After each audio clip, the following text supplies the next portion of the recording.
Welcome to the bird media. నేను మీ Pawan Krishnamurthy. Video చూపిస్తా, ఒకసారి చూడండి. ఇక్కడ పవన్ కళ్యాణ్ డిప్యూటీ సీఎం. మరి ఎక్కడికి వెళ్ళావు పవన్ కళ్యాణ్? ఈరోజు రాయలసీమకు అన్యాయం జరుగుతుంటే, ఈరోజు రాయలసీమకు వెన్నుపోటు పోస్తుంటే చంద్రబాబు నాయుడు గారు ప్రశ్నించకుండా కత్తందిస్తున్నావా? దీనికోసమేనా నువ్వు పార్టీ పెట్టింది? దీనికోసమైనా నువ్వు కూటమిలో చేరింది? దీనికోసమైనా చంద్రబాబు నాయుడిని గెలిపించింది? ఇంకా 15 సంవత్సరాలు చంద్రబాబు నాయుడు ముఖ్యమంత్రి చేయడానికి పనిచేస్తూనే ఉంటారు. దేనికి? ఈ రాష్ట్రం అనేది లేకుండా, మ్యాప్ లోనే ఆంధ్రప్రదేశ్ అనేది లేకుండా చేయడానికే ఆయనతో జత కలుస్తామని అడుగుతున్నా.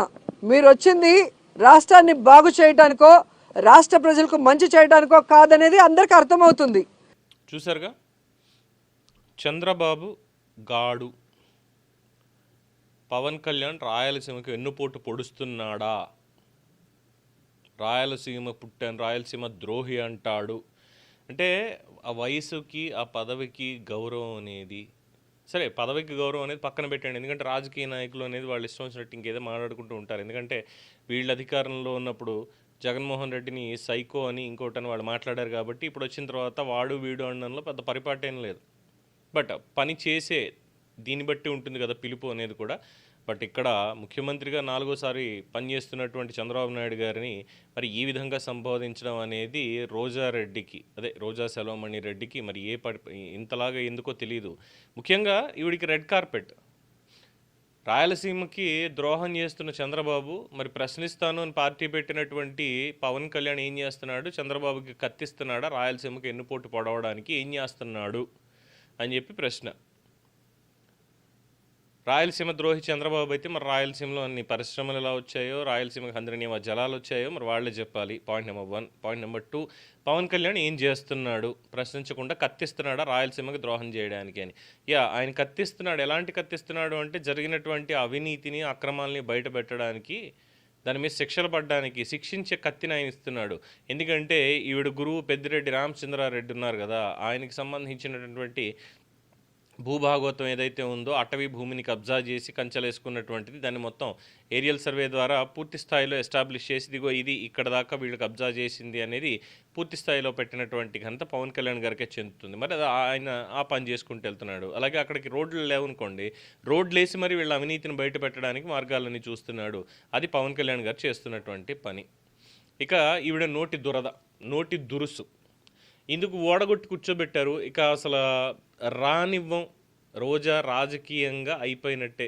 ఇక మన నగిరిలో అడుగు కూడా పెట్టలేదు ఆవిడ. రాజకీయంగా వెళ్ళి సినిమాలు చేసుకుంటుందా, శేష జీవితాన్ని ఇంకో చోట అక్కడికి పోయి గడుపుతుందా, గడపమనండి అంటూ మొన్న మధ్యనే అక్కడ ఉన్నటువంటి నేతలు చేసినటువంటి వ్యాఖ్యలు కూడా మనం చూసాం.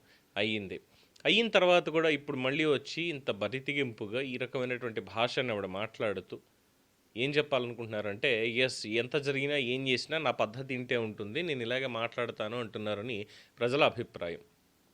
తర్వాత శాప్ చైర్మన్ రవి నాయుడు ఏం చేస్తున్నారు సార్? ఆడుదాం ఆంధ్రాలో 100 కోట్ల రూపాయల అవినీతి జరిగింది, 100 కోట్లకు పైనే అవినీతి జరిగింది. సాంస్కృతిక శాఖలో ఎంత జరిగింది అనేది చెప్పడం కష్టం. అందులో జగన్మోహన్ రెడ్డి గారి ప్యాలెస్లు ఈవిడ మినిస్ట్రీగా ఉండగానే నిర్మాణం ఇవన్నీ జరిగాయి కాబట్టి ఆ అవినీతిలో మరి ఈవిడికి ఎంత భాగం ఉంది ఏంటి అనేది ఇప్పటికే పూర్తి స్థాయిలో విజిలెన్స్ రిపోర్టు ఇవన్నీ కూడా డీజీపీ దగ్గరికి వెళ్ళాయి. ఇక చర్యలకు ఉపక్రమించడం ఒకటి మాత్రమే మిగిలింది అని దాదాపు 3-4 నెలల నుంచి చెప్తున్నటువంటి అంశం. ఇప్పటి వరకు ఆవిడ మీద ఎటువంటి చర్య లేదు, ఏమీ లేదు. కేసులు ఏమైనా ఉన్నాయంటే లేవు. ఆవిడ నోరు మాత్రం ఎక్కడ కంట్రోల్ అవ్వట్లేదు. ఓడిపోయి లోపల కూర్చోబెట్టినా నోరు ఎక్కడ కంట్రోల్ అవ్వట్లేదు. ఇష్టారీతిన మాట్లాడుతున్నారు. ఇదిగో ఇలాంటి వ్యాఖ్యానాలు కూడా చేస్తూ వస్తున్నారు. సో ఎలా ఉందంటే పరిస్థితి, ఆంధ్రప్రదేశ్ ప్రభుత్వంలో ప్రస్తుతం ఉన్నటువంటి కూటమి ప్రభుత్వంలో రోజా లాంటి వాళ్ళకి రెడ్ కార్పెట్ వేసి రామ్మ వచ్చి నువ్వు బూతులు తిడుతూ ఉండు, మేము పడుతూ ఉంటాం అనేటువంటి ఒక సాంప్రదాయం నడుస్తోంది తప్పితే తప్పు జరిగింది వీళ్ళని శిక్షించాలి అనేటువంటిది ఏ కోసాన కనిపించట్లేదు. మరి ఇవన్నీ ఏమనాలి? ఎప్పుడు ఇలాంటి వాళ్ళని చేసినటువంటి తప్పులకు ఆధారాలతో శిక్షించేది ఎప్పటికీ? 2029 సరిపోద్దా? ఆ ఎలక్షన్ ముందు వరకు వీళ్ళందరినీ అరెస్ట్ చేయించగలుగుతారు, సరిపోతుంది అప్పటికి టైము? ఇది ప్రభుత్వం చెప్పాల్సినటువంటి సమాధానం. సో రోజాకు సంబంధించి ఆవిడ ఇష్టం వచ్చినట్టు మాట్లాడుతోంది. అవినీతి చేసింది ఎన్ని బయటకు వచ్చాయనేది మనం చూసాము, ఏ విధంగా ఆవిడ మాట్లాడింది చూసాము. ఇప్పుడేదో వచ్చి కొత్తగా మామూలుగా మాట్లాడతానంటే అదేం లేదు. ఓడిపోయిన దగ్గర నుంచి కూడా ఇదే రకమైనటువంటి మాట తీరు కనబరుస్తూ ముందుకు వెళ్తోంది. మరి కూటమి ప్రభుత్వం చక్కగా రెడ్ కార్పెట్ వేసి మరి ఆవిడతోటి తిట్లు తింటున్నారు అంటే వాళ్ళకి అంత ఆనందంగా ఉందేమో వినడానికి. ఆవిడ తిట్టేటువంటి తిట్లు కానీ ఇది కానీ ఆనందంగా ఉందేమో. ప్రజలైతే అలా అనుకోవట్లేదు. ఎందుకు అనవసరంగా స్కోప్ ఇస్తున్నారు ఇష్టం వచ్చినట్టు మాట్లాడడానికి అని ప్రశ్నిస్తున్నారు. మరి కూటమి సమాధానం చెప్తుందా? దీని మీద మీ అభిప్రాయాన్ని కామెంట్స్ రూపంలో తెలియజేయండి. చూస్తూనే ఉండండి ది బర్డ్ మీడియా.